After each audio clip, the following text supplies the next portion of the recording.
Il tue plus que l'alcool, les accidents de la route, le sida, le suicide, les homicides et les drogues illicites réunis. Tous les ans, le tabac cause la mort de 73 000 Français.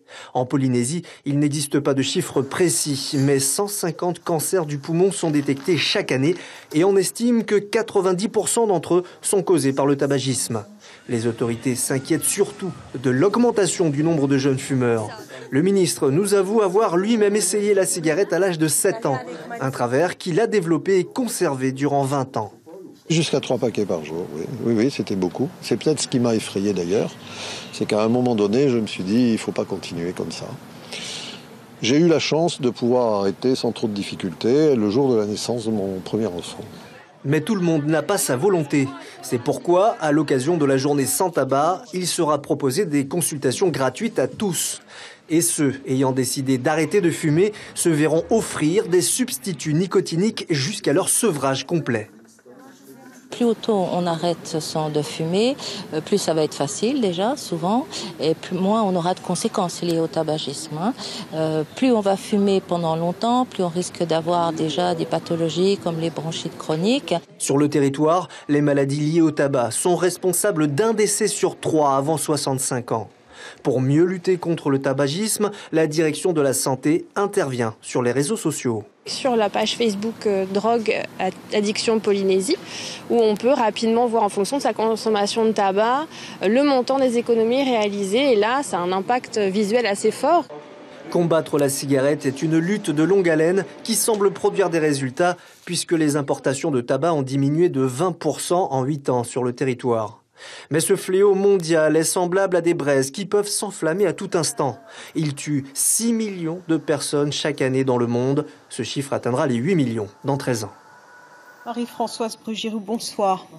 Vous êtes chef du service des consultations en toxicomanie. Alors en 2010, on estimait le nombre de fumeurs en Polynésie à 41%. Est-ce qu'on peut imaginer qu'aujourd'hui, ce chiffre a progressé ? Alors c'est dans la population adulte, 41% de la population adulte.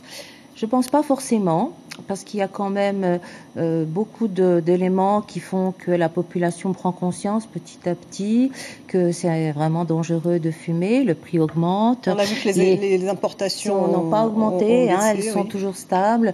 Donc j'espère que les choses vont se stabiliser. Je suis moins optimiste sur la population jeune. Oui, parce qu'on a tendance à fumer beaucoup plus jeune aujourd'hui. Par rapport à ailleurs, je trouve que le début de la consommation est vraiment très jeune, puisque les 2/3 ont fumé avant l'âge de 14 ans et que c'est là où il y a le facteur de gravité.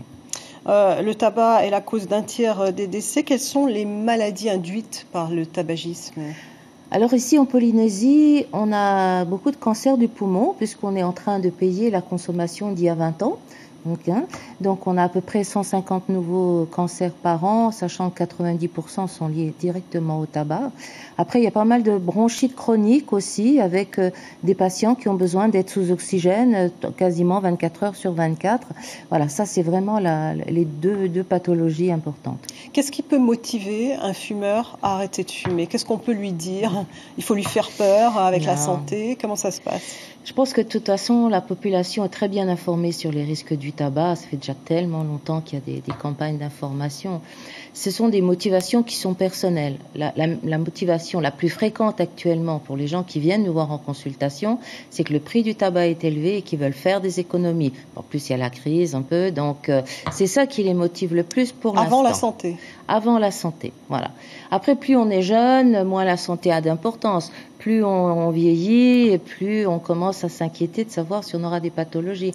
Mais à l'heure actuelle, la motivation, c'est l'argent. Et quels sont les moyens les plus efficaces aujourd'hui pour arrêter de fumer ? Le patch, l'hypnose, Alors, j'ai envie de vous dire, ça va dépendre de votre niveau de dépendance, parce qu'il y a beaucoup de fumeurs qui sont plus dépendants du geste que de la nicotine. Donc, ceux-là vont avoir besoin d'une motivation et puis surtout d'un soutien, un peu un coaching, si on pourrait dire, pour arriver à changer les habitudes. Après, c'est la méthode qui vous convient. Voilà. Bon, celle qui est officiellement reconnue, effectivement, c'est celle avec les substituts nicotiniques pour les gens qui sont vraiment dépendants à la nicotine et qui souffrent trop au moment de l'arrêt. Donc, on leur permet effectivement d'être soulagés de ce manque et puis de mettre en place des techniques pour arriver à ne plus avoir besoin du tabac. Je voudrais rappeler que arrêter le tabac, c'est pas seulement ne pas fumer. Autrement, on est un fumeur qui fume pas. Arrêter le tabac, c'est changer des choses dans sa vie pour ne plus avoir besoin du tabac. Lesquelles, par exemple? Eh bien, par exemple, savoir gérer le stress, savoir gérer l'ennui. C'est s'occuper de soi, aller faire un peu plus de sport. C'est un changement de mode de vie total. C'est exactement ça. Autrement, on arrête un petit moment et puis après, forcément, on reprend. Le tabagisme sur de longues années est toujours sous-tendu par un besoin qu'on a d'avoir une béquille pour vivre. Alors, on parle prévention puisque le prix du tabac a augmenté.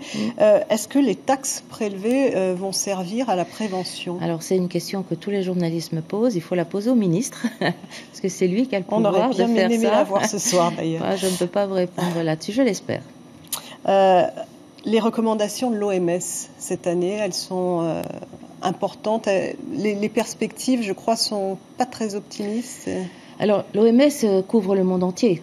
Donc, dans les pays d'Asie, par exemple comme la Chine, ils sont loin d'être arrivés à un maximum de consommation de tabac. Donc, c'est vrai que l'OMS joue là-dessus, en fait, sur le fait que la Chine, les pays en voie de développement, sont encore des très très gros fumeurs et que la consommation chez les femmes augmente beaucoup. Alors, chez nous, en Polynésie, je pense qu'on arrive quand même à un niveau de consommation déjà qui n'est pas aussi important, par exemple, que celui de la métropole et qui stagne. Donc une journée sans tabac, ce sera le 31 mai, avec des distributions de substituts, etc. Enfin, j'ai envie de dire, avec des consultations d'aide à l'arrêt du tabac qui sont gratuites, qui sont ouvertes à tous, ceux qui veulent vraiment arrêter de fumer, mais ceux qui pensent seulement qu'il faudrait peut-être le faire. C'est vrai un moment de consultation, mais de discussion, rien que pour qu'ils prennent la bonne motivation. Arrêter de fumer, c'est pas une histoire de volonté, c'est uniquement une histoire de motivation. Marie-Françoise Brugiroux, merci d'avoir répondu à nos questions. Je vous en prie.